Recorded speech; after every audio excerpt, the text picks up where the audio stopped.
Hello everyone, আসসালামু আলাইকুম। আশা করি সবাই ভালো আছেন। আমিও আলহামদুলিল্লাহ অনেক ভালো আছি। আজকে নিশ্চয়ই দেখে বুঝতে পারছেন যে কী রেসিপি নিয়ে চলে এসেছি। আজকে হচ্ছে কাঁঠালের এঁচোড় রান্না করব। এজন্য হচ্ছে গাছে থেকে কচি কাঁঠাল দেখে পেরে নিলাম।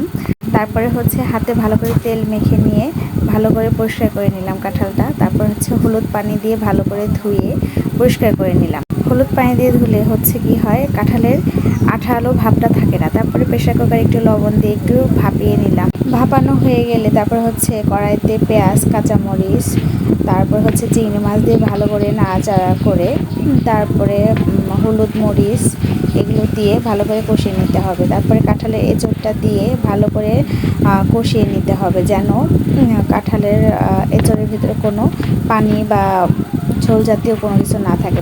একদম মাখো মাখো করে রান্না করতে হবে। রান্না হয়ে গেলে তারপর গরম ভাতের সাথে খেলে সেই মজা লাগে। আমার কাছে চিংড়ি মাছ দিয়ে কাঁঠালের এঁচোড়টা রান্না করলে বেশি মজা লাগে। আপনারা কে কীভাবে কাঁঠালের এঁচোড় খেয়ে থাকেন কমেন্ট করে জানাবেন। সবাই ভালো থাকবেন। আল্লাহ হাফেজ।